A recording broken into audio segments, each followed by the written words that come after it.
We just watched Piano no Mori all the way through. Or the Whoa! forest of the piano, not the piano of the forest. Yes, important distinction. Indeed. To the plot, because the piano. Well, we're gonna leave out spoilers for a little while, and we're going to talk about just recommending this show. I definitely recommend it. I think it's worth watching. It's probably my favorite thing we've watched in Finish or Fail so far, for sure. Mm-hmm. One of my favorites of the year.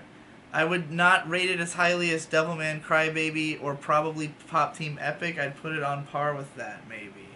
Yeah, I would put those shows above this one just because, like, sometimes it's not so pretty. Yeah, it's not always pretty, and it's also not always, like, sometimes it drags a little bit, where, and you start to have this weird feeling that this show has an interesting genre, because it's kind of a, like, shonen competition anime, but that doesn't really become apparent until later in, and it seems like going into a second season, that's basically what it's going to be. Mm-hmm.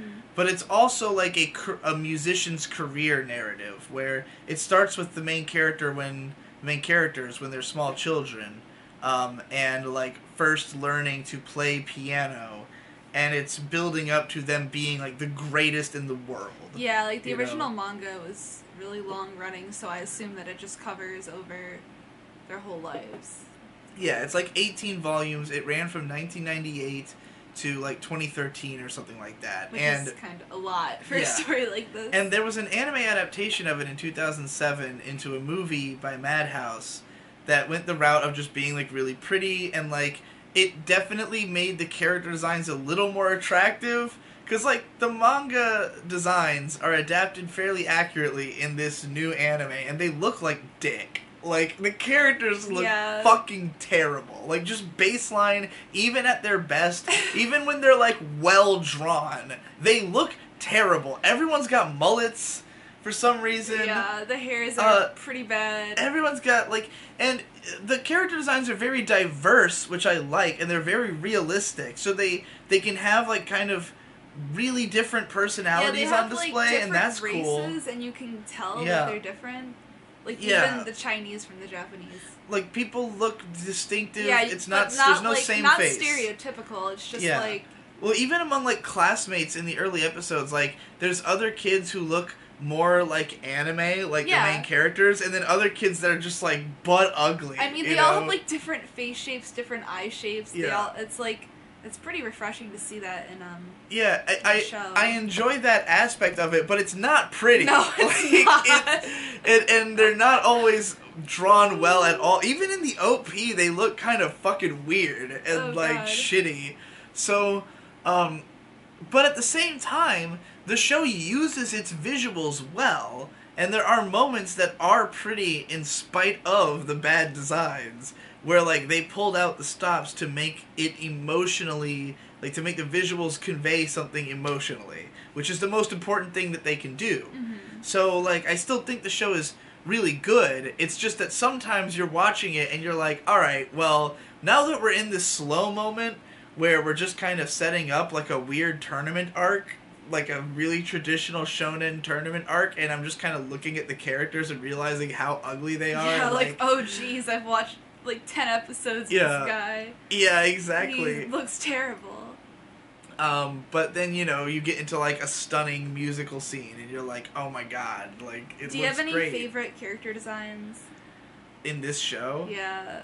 I mean, Amamiya looks like a relatively normal... He looks like a normal, upstanding Japanese citizen.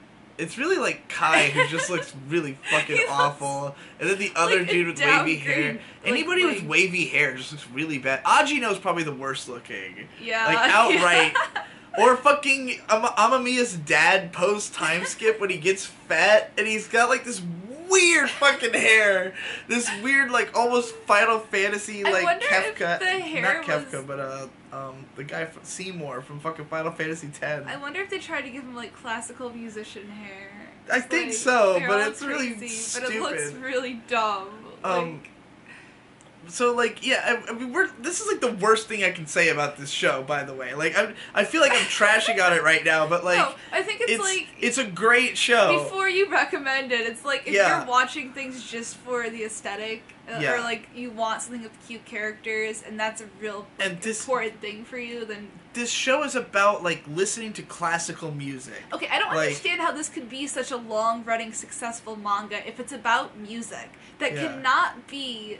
replicated on pages. I mean, it's a good story. Yeah, but I mean... Like, and, like, they do a good job of, like, signifying to you what it's supposed to be like, but, yeah, it seems like it was a more natural fit for anime. It's missing a component. Where you can listen... And they play, like, long fucking sequences of music in this show. Like, yeah. They really want you to feel the thing you're supposed to be feeling, that the audience is feeling. Go out of their way to, like, make each piece sound different, to play everything in a different style, to have the music kind of really reflect what's going on. It just... Yeah. It seems like this would be better off. We're going to get into that in detail later, because I want to get really technical about that aspect of the series and how well they pulled that off, and how variable their ability to pull it off was. Because this show, it's fascinating. It's made by Gaina, which is the studio that has broken off from Gainax, so that there's almost nothing. Like, Gainax is nothing now. Like, Gainax has nobody left, because even the people who were there, who are, like, the third string guys who already people were like, oh, nobody cares about Gainax anymore because it's just those guys, even those guys left and made a new studio, and they made Forest of the Piano, rather. So that's Gaina, and, like, this show, it feels like something that if you asked me to predict what Gaina was going to make as their first show, I wouldn't have predicted this, but when I look at it, I go, that makes perfect sense. Because it's like a classic manga that has already had a successful adaptation before. Like, so the movie was well-liked, and it was successful. The manga was successful enough to run for a super long time. A lot of people probably remember it, and obviously it was a pretty good story if it lasted that long. So it still kind of deserves an anime adaptation. And, like, on the one hand, they're not going to be able to do it at the, like, insanely high level of budget that it would take to make, like, a film series or something, you know, because that's excessive. But they could do it to a level where, as long as they put their focus on the right things, as long as they, like, really made sure that the right scenes were good, then this would still be a good show. Yeah. And it would be a good adaptation because you couldn't have fucking music in the manga. So, like, obviously it will be a better story with the music and the visuals if they are up to a certain standard during certain scenes. And I think that is exactly what they went for, and they nailed that. Yeah, it was really impressive. Because I can't, like, imagine another studio handling it better. No, I can't imagine a better way to do this kind of show without having to raise the budget of your production outside the realm of what's typical of TV anime. Like, they basically pushed a standard production about as far as you could go, to make something that would be applicable to a broader audience, because they're like, this is like the kind of story that normal people can get into. Yeah, I think it appeals to people who aren't anime fans, which is like a really interesting choice to kind of debut your studio with. And I don't think Gainax was ever a studio that, even though they have a reputation for being like the otaku studio, I don't think they ever approached their work with the mentality that only anime fans were supposed to enjoy it. Like, there's a reason Eva is so fucking big. It wasn't written just for anime fans. And, like, they had done Nadia and Kare Kano. Like, these are not shows for otaku first and foremost, you know? Like, and they even did, like, the Awa Awa Hour thing. Like, they've done a lot of stuff that's not aimed at otaku. So, like, for an offshoot of Gainax to go try to do that makes perfect sense to me. And this is a show that I would gladly recommend to, like, my brother Victor, or somebody who's like into anime but wants to watch stuff that's more serious and, like, will actually give them some emotional reaction on some level, you know.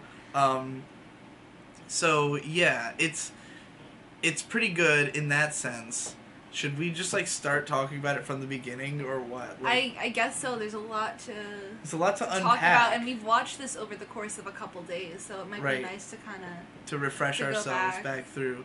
Because the way this show, just to give like the broad overall like what it is, it starts as like the backstory of this guy. Like there's a cold open of the main character like as an adult, playing on a stage in front of a huge audience underneath a like emblem of Chopin, saying like, Chopin, I've made it to the world stage, and then he plays this kick-ass piece, and like that's how the show opens. So you know that that's where we're heading, where this is going to be a show about how this little kid who we're introduced to becomes this guy. And like, so we start off with like, the story of him when he's like 10.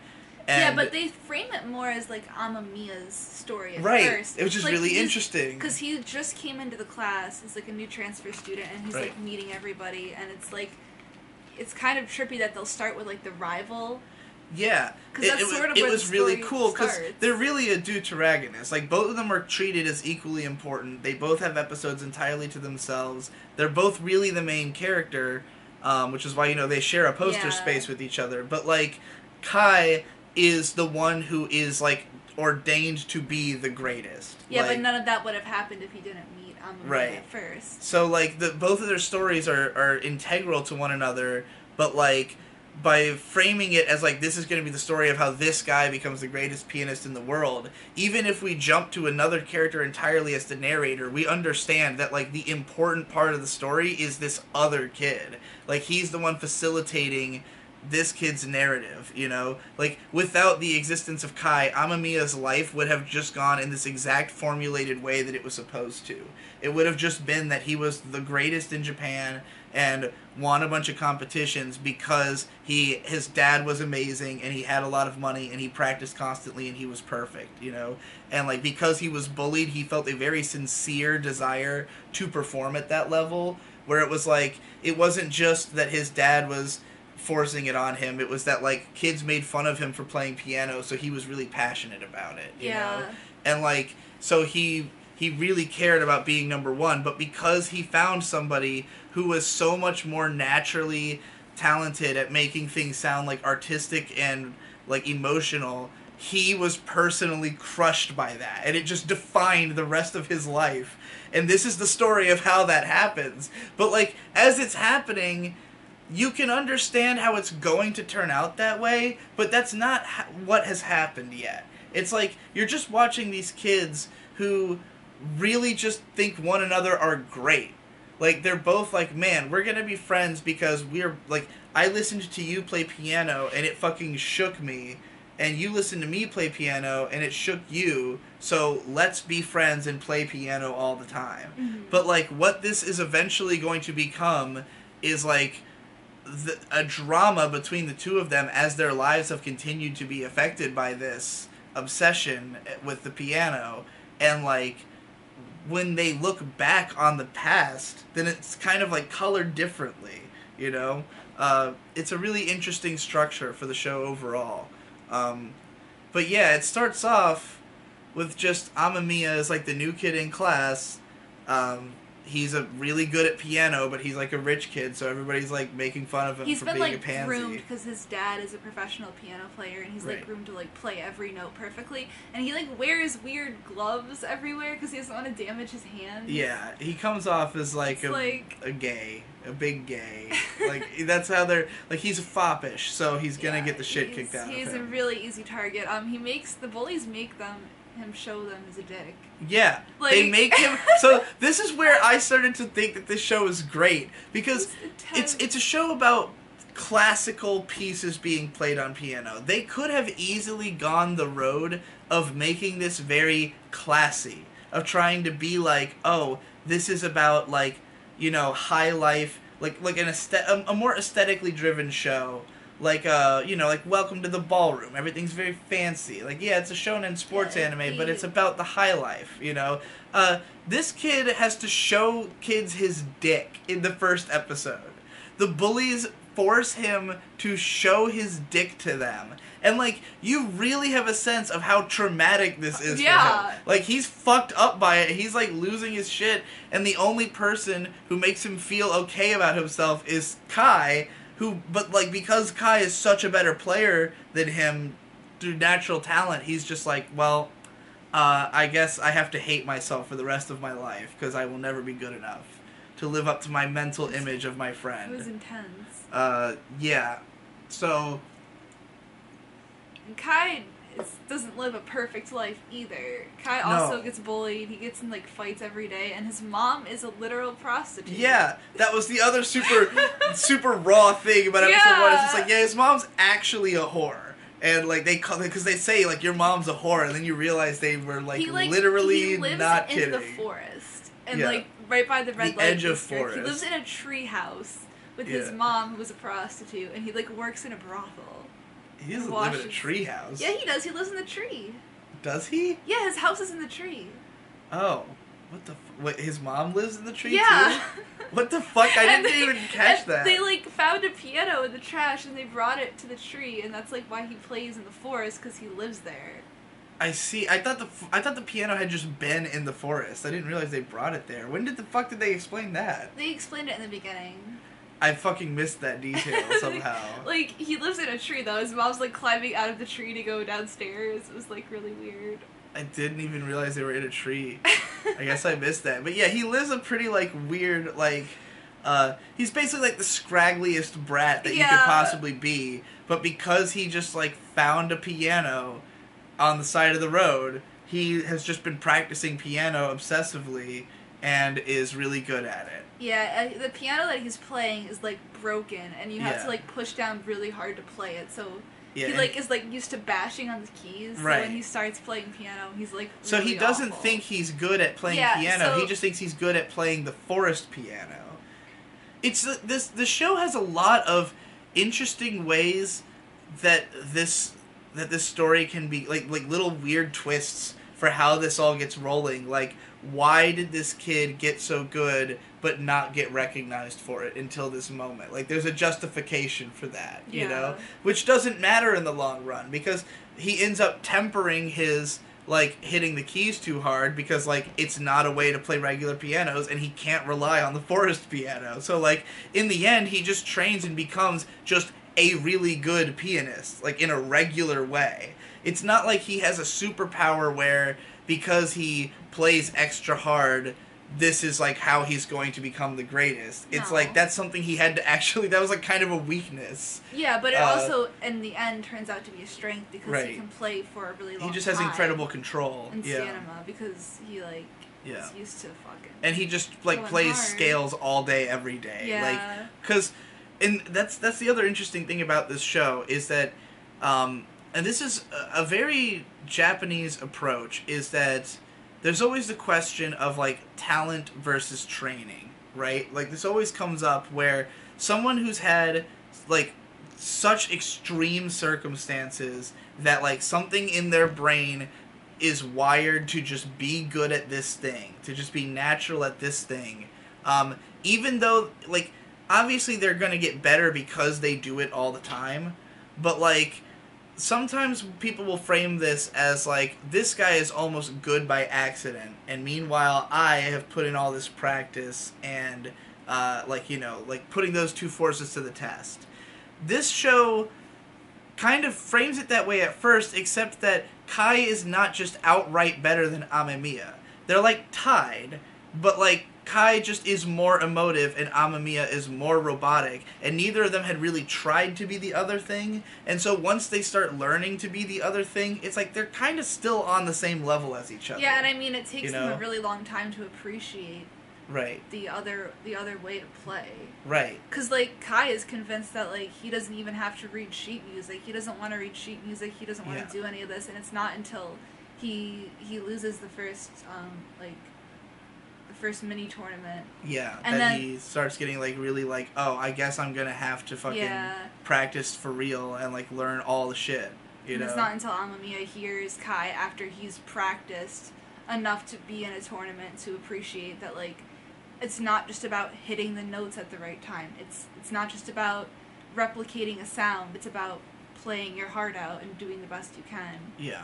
And it's so really interesting because it's like two extremes, but it's really understandable with the characters that they have. And then also in the mix, exacerbating all of this, is that the guy who left the piano at the side of the road was a legendary pianist who is out of the game because he had damaged his hands and the piano in some tragic accident. Yeah. But like, and his wife died. And so he happens to have become a teacher at this school that Kai and Amamiya go to. And while he has no interest in Amamiya because he's not really looking to take on a pupil, when he hears Kai play on his old piano, he's like, oh, now I want to have a pupil because I want this kid.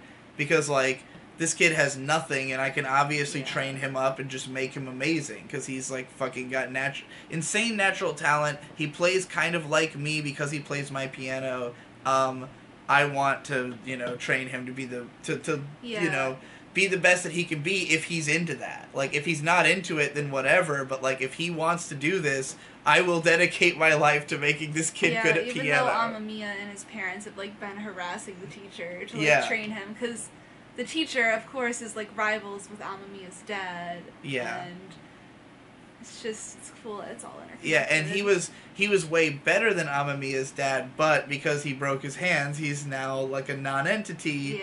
Yeah. Everybody knows he's a legend and that whoever he coaches is going to be great, but he's not competitive because he's out of the game, and like Kai is obviously going to like be the next step even above him, because he's from an even more tragic background. He's from even more of a twisted and weird coincidence of fate, which is why he has the most natural talent, I really appreciate this presentation of what talent means because I think it's realistic. Like, when you look into, like, who are famous artists, they always have a troubled backstory. Like, Chance the Rapper is like one of his best friends got stabbed when he's in high school. Like Denzel Curry is like his brother got killed by police and like Trayvon, he went to the same high school as Trayvon Martin. Green Day, his dad died when he was like 10 and he got started playing music forever. Weezer, I think, had like a tragedy that befell him or something. Weezer, that guy. So like, it's just all these people who like they endure some personal tragedy, and they're just like, well, I'm gonna fucking go dedicate myself to music to deal with this, and then like their unique pain becomes the sound, and then everybody's like, well, I like that, I relate to that,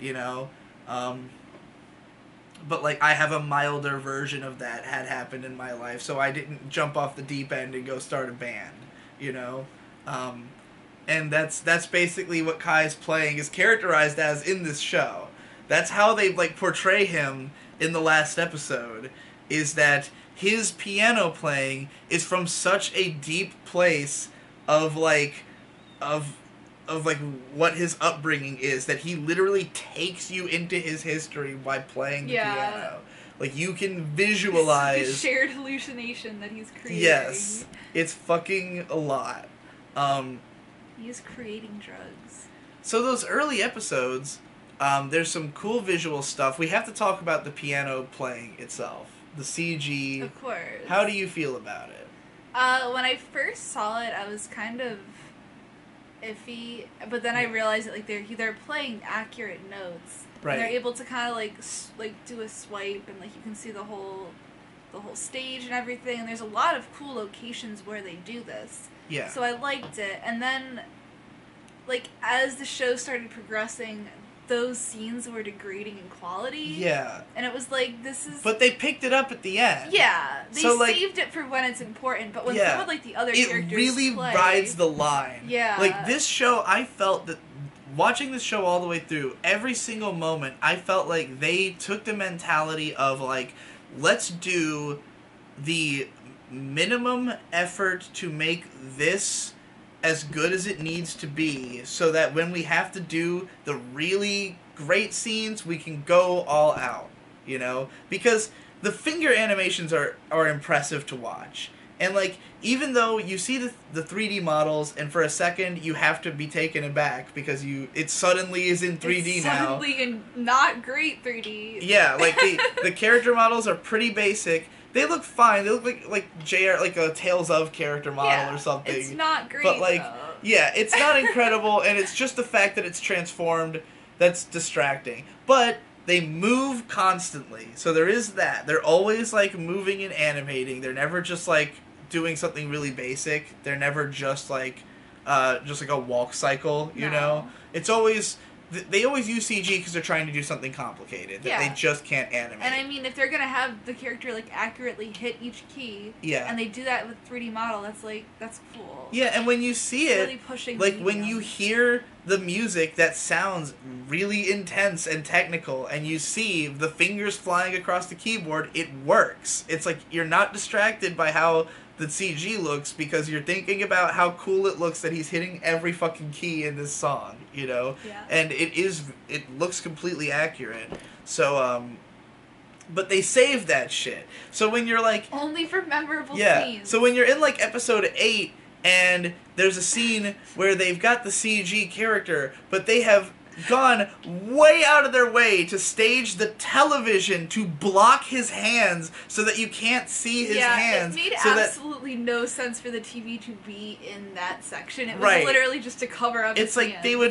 It's like they had the storyboards like, you know, show him from this angle, but they were like, we can't afford to animate his hands that many times. So, like, we put in the angle that was in the storyboard, but we just threw something onto the screen to block his hands so that we didn't have to animate them accurately in this shot. And, like, that's the only reason that would look that way. So it's distracting, but I understand why it happens because it's for, like, you know, scenes where it's not that important that it looks accurate.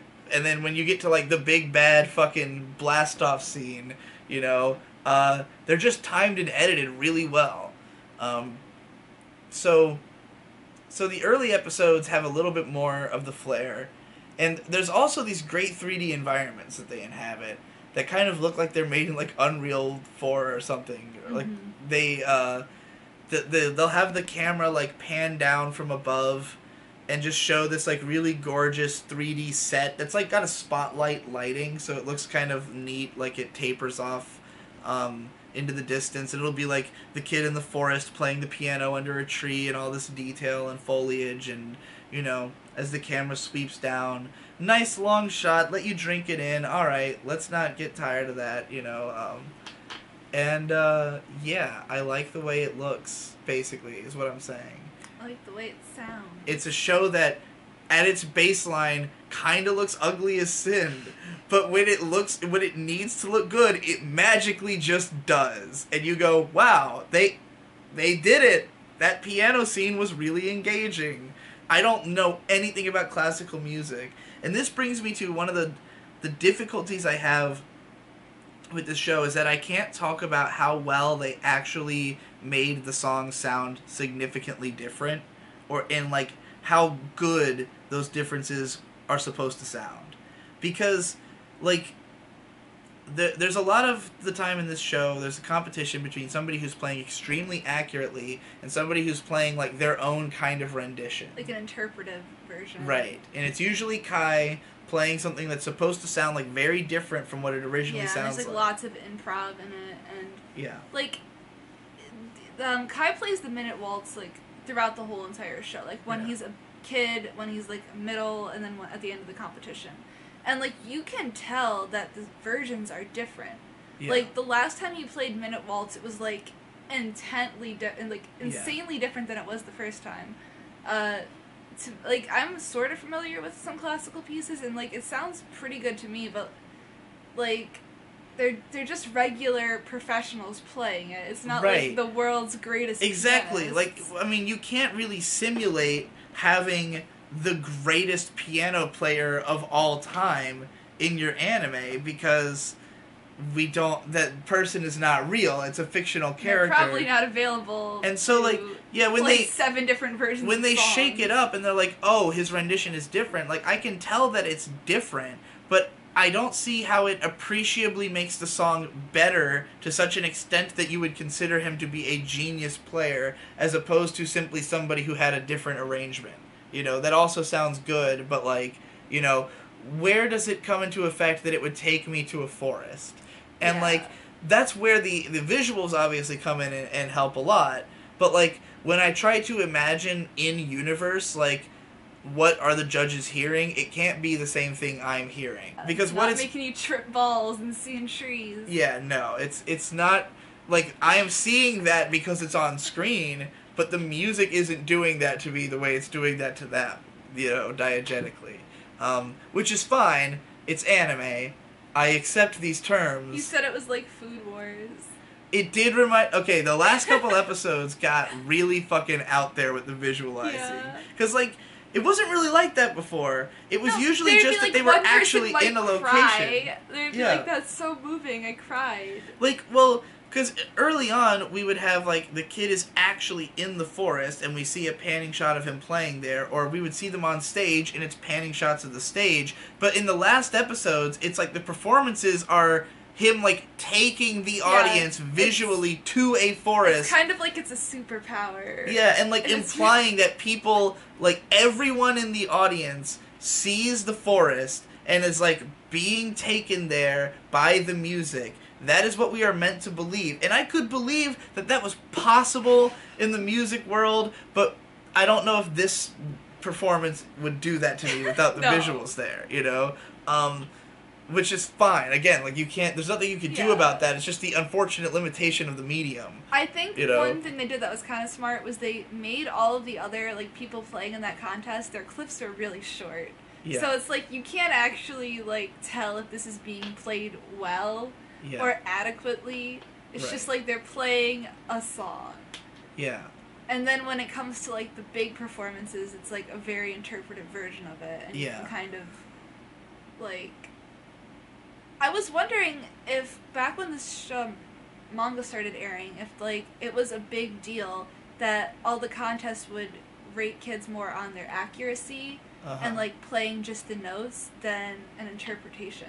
And if people were like, this isn't really even judging kids' talents, this is just who knows how to follow instructions better. There is early on into the show, there's a feeling of, like, a bitterness towards the industry. Yeah. And I guess that even kind of continues in the current competition. We haven't gotten to... Because this anime, I guess we're going to talk about spoilers now if we haven't been already.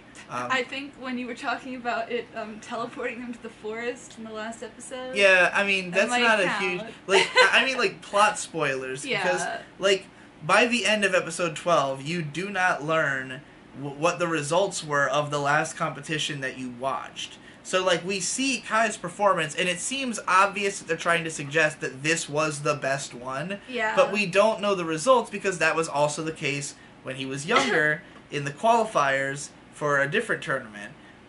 Because basically the way the plot goes is that the first few episodes are about just, like, these kids learning to play piano together, like, you know, in parallel to each other, and, like, you know, the process of getting Kai to accept being trained to play. And they both enter a competition where there's also this other girl who they introduce. And this is the first time where it starts to feel a little bit competition sports anime, where they, like, introduce a new girl and have, like, her setup of, like, you know, what her power is, kind of. Mm-hmm. Like, oh, she has this background, and that's what everybody visualizes when they listen to her music, is her, like, petting her dog in her room, and, like... In the bathroom. In the bathroom, that's right. She's the pooper princess. The pooper princess, which is another way that the show... I love that it always maintains, like, this crude underbelly, where it's never afraid to go for, like, really, like... real, because the characters are children, and the main character is, like, a ragamuffin kid, so it makes sense for him to talk this way, you know? And it made it feel way more realistic because they approached it that way. But, like, yeah, like, already in that arc, it was starting to get a little bit weird and, like, shonen sports anime-esque, but then they dialed it back because of the fact that Kai, in spite of everyone agreeing that he has, like, the best performance, they fail him because they are like, we can't judge this performance on the standards that we have in the system. Like, we cannot rate a performance that doesn't in any way cohere to what this contest is about. Yeah. You know? Because it's about perpetuating, like, high society. It's about right. having the fancy kids, like, right. do what is it, like, their parents have trained them to do, and Kai is not, the person that they'd be rooting for. No. He's not a prodigy. He's just, like, a kid on the side of the road. Yeah. And, like, they also feel as though, like, well, if he's this much of a genius, then, like, he'll make it anyways. Yeah, he'll be you know? He doesn't need to win competitions because he'll one day be writing compositions that are, like, you know? He'll find a way to get famous. But, like, because of the fact that they do that to him, Kai... It's really interesting because everybody else is really pissed off that he was failed. And, like, this affects all the kids who are, like, more perfectionist to realize that they need to be more emotive in their playing to get better. And, like, when you take a step from being the most technical to slightly emotive, you take the step from everyone thinks you're perfect because you're like a robot to now people really start to think you're a genius. Yeah, they really appreciate your talent, not your ability to play a piece that anybody could technically play. Right. Whereas when you're coming from the way outside, like Kai is, it's like he basically either has to forge his own, like, following, like people have to just decide that they think that he's great because the system can't do that for them. So it falls much more into subjective categories, which is, you know, that they're not set up to judge that. Either they have to decide that they like him a whole lot, or he has to just, like, reverse engineer and master the technical side. And, like, everybody else looks at him and they're like, we have to get more emotional. And he looks at his failure and goes, I have to get more technical. Yeah. Train me. And then they, like, time skip, and, he just spends, like, 7 years just hardcore fucking training. Yeah, I mean...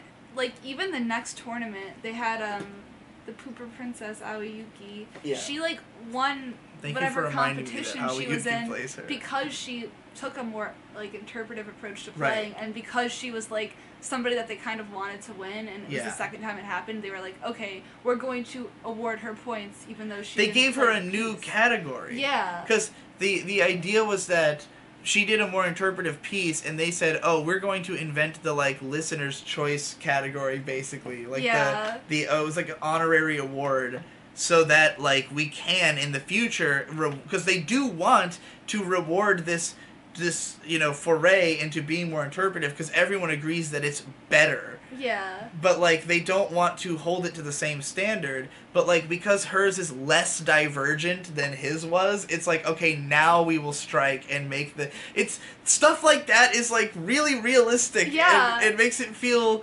That makes the story feel interesting. And they add another layer to it when they go to, like, the World Chopin tournament, and the Chinese kids, like, all the Japanese kids pick the same pieces and all play technically. So it's, like, maybe he's commentating that, like, this is wrong. Like, he just, like, I don't like how it's really weird how they would add, like, that layer. Yeah. And make it that, like, but then intense. You have times where, again, it starts to feel like more of a shonen sports manga.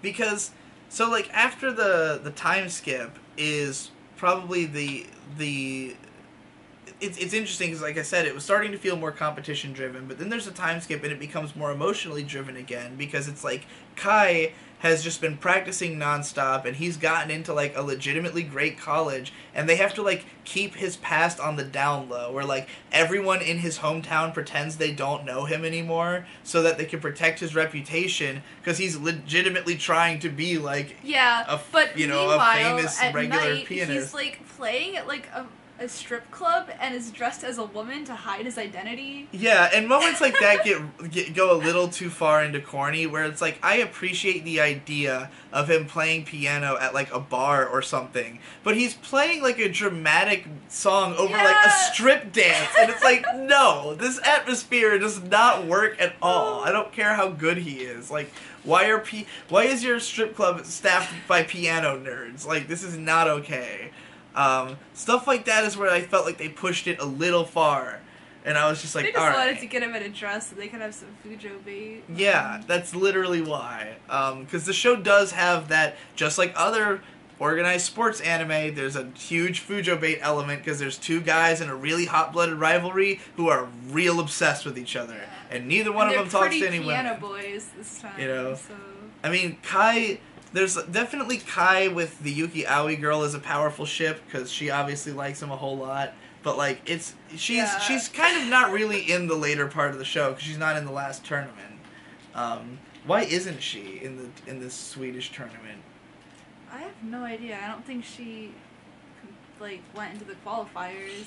I guess she was just doing other shit. Yeah, probably. But yeah, like. So, she hurt her hand. That's what happened. Oh. She injured her hand and was like wearing band-aids, and then she met up with Kai and she was like, I thought we were gonna go see a surgeon. Remember? I don't even remember that. No, they showed her when she was older, and they like. No, I remember when she was older. I forgot about her hurting her hand. Yeah, she had a fucked hand. Well, in any case, the last arc of the show, it becomes like a proper tournament arc where they start introducing all the the like around the world badass rivals who they're gonna have to compete with each other. Yeah, and each like because up until that point in the show, the thing about expanding competition on this level is that if your main character is supposed to be like a legitimate genius, like they present him like this kid is going to be like a god. Like he is going to be recognized in the general public as a god pianist, right? He's being trained by the last guy who was recognized as a god pianist, Ajino. So that's the baseline we're working from. So if he's going to compete on a national level, there has to be like 4 other guys who are almost that good also. And that's where you start pushing the boundaries of reality, where it's like how many insanely talented, fresh out of high school... Yeah, and they all have like tabloids that are like following them around. Yeah. It's like, I don't think this actually happens for piano players. I mean, it might, I guess, but it was definitely a bit much, because it's like the qualifiers for like, or like it's round 1 of a bigger tournament, like, with people from all around the world, and it's like, they're presenting it as though, like, any one of these guys could be considered, like, the next fucking Mozart, But, like, they're all in just the first round of this competition. And, like, they've all got really extreme personalities the way you would expect from a bunch of rivals in a sports anime. So it's like, it felt a lot like Yuri on Ice to me. And I was thankful that it didn't rush through, because in Yuri on Ice, it was like, the second half of the show they had to do, like, 5 different competitions in the span of 6 episodes, or something like that. This show is just like 1 round of the national competition was in the last 4 episodes, and now it's going to be probably the whole rest of season 2, which is more similar to like a high school sports show where they usually go until the inter-high, and then that's like the big final arc that takes the whole rest of the manga. This is like we're at the inter-high. I don't think it'll be... I think it could be all of season 2, and then there would be another season of like then their adult lives. Yeah, which would be like Hajime no Ippo. Next season. Yeah, so looking forward to that. Watch it now, I guess. So you can be prepared. But I'm worried because I'm worried that it's just gonna feel like a tournament anime. Like it's not gonna have the same spark of like... I don't know. Because there was a romanticism about being at the place Forest's Edge, of like seeing the piano in the forest and having this setting and these characters, and like when they're in that place, the show is more interesting than when they're in just a competitive setting where they're just at some who knows, some maybe cathedral he won't even somewhere. place and they just like go back home. That's true. There's a strong suggestion that he probably won't win this first round because there's this one Polish kid. Yeah, and the tournament's in Poland, so they have bias. Yeah, the judges are like super Polish biased, so they want this kid to be like the new star of Poland, so they might choose him because it's like, oh, well, he was even more technically perfect, and also, he's our guy. Hashtag our guy. Or / our guy, I guess is how you're meant to write that. So, yeah, we've talked about, like, most of this show at this point. Do you have anything to add? Econ is literally a character in this That's show. That's true. There is a character in this show who's just like Econ. He looks and kind of acts like him. Yeah. I don't remember the dude's name, but he shows up in the tournament arc. He's like the guy with info, who's like the ninja info cards kind of character of the show. Every tournament arc has one. guy who knows shit about every other dude in the tournament.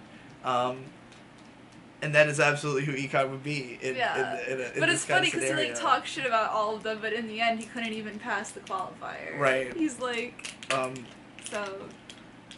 But he's a good character. No, wait. It wasn't the girl who got a category made up for her. It was Kai who got a category made up for him when he passed the qualifiers. Did the girl just win, or did they also have a category made up for her? I think she just won. I think they let her win.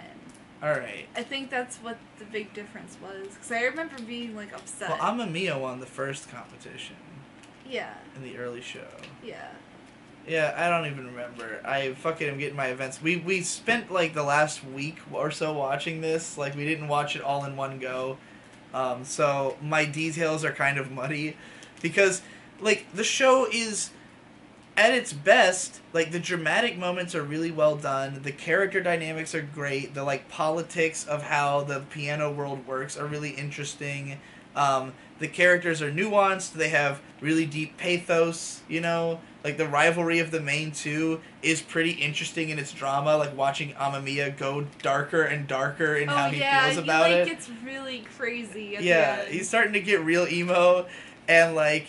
you know, seeing Kai reach a level where he's, like, writing on all the fucking walls in his house with piano shit. Oh, the little kid who he's training, who is, like, the best character. Yeah, he's pretty great. Who is just like, yeah, dude, you just play piano to feel. Like, I just fucking want to, like, get out all my inner feelings. He was, like, my spirit animal. Yeah. He makes the kind of music that I make, you know? Just screaming about how everyone's an idiot. What was the song that he made? It was, like, Baka! Donda, like, you know, Hage, something. He just calls him a bunch of insults, but playing over like a, you know, a piano, like a competent piano riff. So, yeah, like that part of the show is more fun than like when it gets into tournament mode and it's just like back-to-back performances and like all you're really meant to take away from them is like, this guy was really technical, this guy was like, the one that was hardest for me to believe was the guy who was like the super downer, the guy who like played the most depressed piano. Oh yeah. And like everyone listening to it was like, oh, this is like being in a pressure cooker in the depths of hell. Like this is so fucking maudlin. This is so fucking dark. And he's like this racist guy who hates Japanese people. And like you can see images of his past of him being bullied and shit. But like we don't learn enough about him for us to really, as viewers, connect with the images we're seeing. And the music doesn't do it. No. Like the reason it works in the last episode, and the last episode is spectacular because it goes through like this really well edited montage of like moments throughout Kai's life that are then matched to the piano piece. So they basically listened to the piece, they said, what feeling could this evoke out of all the stuff in Kai's life? Then they put that image on screen. Like, and so the scene is really effective because you're like, wow, it really feels as though this song is somehow about Kai's life, even though he didn't write it, you know? Yeah, I mean, he chose those pieces because he, like, has an emotional connection to them. Yeah, and he curated it. They pick, like, scenes from his past that you don't really know anything about until the last episode. Yeah. Like, there's one where he's, like, somebody had tied him to a tree because he was late to work. Washing dishes in a brothel. And yeah, like, which is particularly dark because that means that the manager did that to him or something. She threatened to cut his fingers off or to tie him to a tree. Yeah. So, like, and that's, like, the darkest thing to think about yet because it was kind of portrayed earlier that he was working in these places out of the goodwill of his heart. But at some point, when he wasn't a good worker, they were considerably more cruel to him. Yeah, I mean, like, you see them, like, ripping up the piano things, that, like, the practice piano that he had, and it's just... Yeah, the landlady, like, was not okay with him playing piano. And so, like, but, like, it's because like, kind that... of like, wow, the situation this kid grew up and, like, tried to learn and practice was really fucked. But, like, he powered through it because he's that passionate about piano. Yeah, and, like, having those experiences, he immediately related them to the music. Like, his interpretation was, oh, I understand how Chopin felt when he wrote this piece. And that was, like, how he got through it, was that he was just like, oh, I'm motivated now because I was inspired. And his mom's just like, oh, my God, like... what have I done? Yeah, this This poor fucking child. All my fault. But like, yeah. And so like in that scene, they really give you a sense of like, all right, I get it. He is really fucking good. They had a really good arrangement played. The image choices were great. The montage was great. They made you really think about how much fucking shit had happened throughout the show. Like, what his background had really been. Like, the fact that they were getting bullied at the beginning. The fact that he was, like, taken in by this sensei. And, like, all the implications that has. And how, like, Ajino, like, basically went, like, hey, I'm just gonna take you out and, like, be, like, the father you never had. And just, like, take you places and show you shit so that you'll have more experiences that you can draw from in your music. Yeah. You know? And, like, that's exactly how he plays. Is like, he has these other experiences that he can evoke, even beyond what the show had shown us, that we find out about here just from, like, it, you know, gives more depth to his relationship with Ajino, even in the last stretch of the fucking show. It's a great fucking episode that they ended this show on. But, like, yeah, so ultimately I give this show, like, a strong 8. Because at its heights, it's up there almost with, like, Ping Pong. And it's not as good as that show is, because the last episodes of Ping Pong, when they get really intense, not only is the show just more tightly written and more focused than this one, especially because it's built to be 11 episodes long, but, like, the climax is just so aesthetically fascinating that, like, nothing else looks like it. This show has, like, a scene of him, like, CGI on fire in a forest, and, like, it's cool in context, but it's kind of corny. Yeah. And I can't rate that as highly, but, like, I did feel some emotions watching that final episode that were comparable to the heights that I've seen other competitive anime reach. So I would put this among the, you know, if you're somebody who enjoys watching, like, competitive shows or career of musician, career of, like, artist kind of shows, or even career of sports star, because it feels like that, since it's competitive. This is a good one. I have hopes that season 2 will continue to be good. Yeah, I'm very curious. There's a lot they could do with it. I want to see what Studio Gaina does, if they will step up the production at all. That'd be interesting. Or if they'll make it even more Fujo pandering. Yeah. The OP is really terrible. I hope they fix that. Yeah. Do you have any more thoughts on this show? Any more things you wanted to bring up? Wasn't there something that I said that you should bring up again during the announcer at the Chopin tournament, which is in Poland, he speaks in English, but he has, like, a Polish accent instead of a Japanese accent, and I thought that was, like, a really interesting detail to... Right, there's several times that someone speaks a foreign language accurately, and it's not a Japanese person trying to do it. I wouldn't necessarily say it's 100% accurate, but, like, it feels right. It's not like somebody speaking with an Australian accent when they're, like, supposed to be British. Yeah. Because they don't know the difference. No, they definitely hired accented people to, like, people who would sound like the real characters.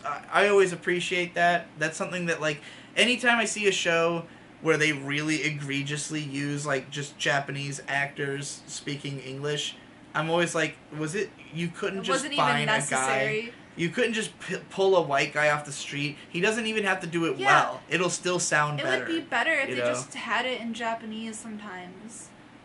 Yeah. Like, instead of taking you out of the experience and having, like, really bad, like... I definitely prefer... English. I mean, sometimes broken English can be hilarious. Yes, it has... Sometimes it's appropriate, but sometimes it's like, if this was supposed to be serious, like, why did you even bother? Yeah.